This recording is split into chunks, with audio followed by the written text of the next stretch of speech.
पीबीएनएस संपादकीय आज का विषय है डिजिटल हेल्थ केयर इकोसिस्टम के निर्माण पर G20 का विशेष फोकस। डिजिटल स्वास्थ्य पर बन रही वैश्विक रणनीति का उद्देश्य डिजिटल तकनीकों के माध्यम से दुनिया के हर हिस्से में सभी उम्र के लोगों के लिए निसंदेह स्वस्थ जीवन और कल्याण को बढ़ावा देना है।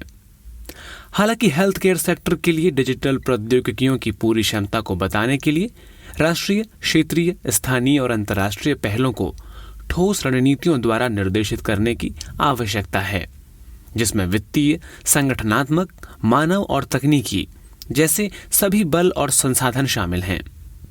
भारत में डिजिटल स्वास्थ्य पर आयोजित वैश्विक सम्मेलन दुनिया के विभिन्न हिस्सों में विभिन्न स्तरों पर किए जा रहे ऐसे प्रयासों का परिणाम था। भौतिक और डिजिटल दोनों तरह से स्वास्थ्य सेवा के बुनियादी ढांचे का विस्तार करने से लेकर देश में अविश्वसनीय गति में एम्स की स्थापना ने भारत को दुनिया के सामने स्वास्थ्य विज्ञान के जानकार के रूप में सामने लाया है। इसके साथ ही वैक्सीन मैत्री पहल के रोल आउट के साथ उल्लेखनीय उपलब्धि हासिल करना भी भारत को विश्व के वैद्य के रूप में स्थापित किया है। जिसके अलावा इन सारी सकारात्मक पहलों ने भारत को विश्व की फार्मेसी कहे जाने का गौरव भी प्रदान किया है।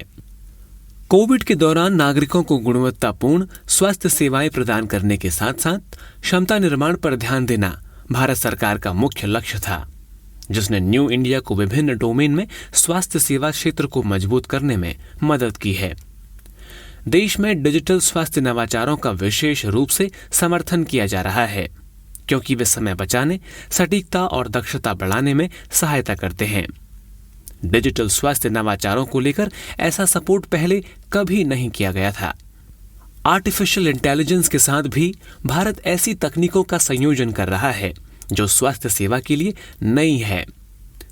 डिजिटल स्वास्थ्य पर इतना अधिक ध्यान दिया गया है कि बजट 2023 में राष्ट्रीय डिजिटल स्वास्थ्य मिशन के लिए आवंटन में भारी वृद्धि देखी गई, जो 200 करोड़ रुपए से बढ़कर 341.02 करोड़ रुपये यानी 70.51% तक हो गई है।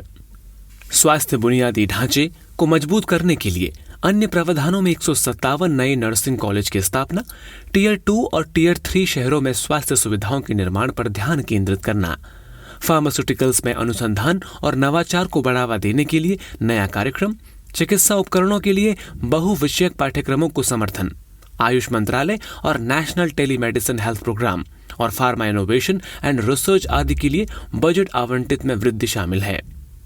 इन उपायों का उद्देश्य तकनीकी उन्नति और समावेशिता दोनों के विस्तार से है।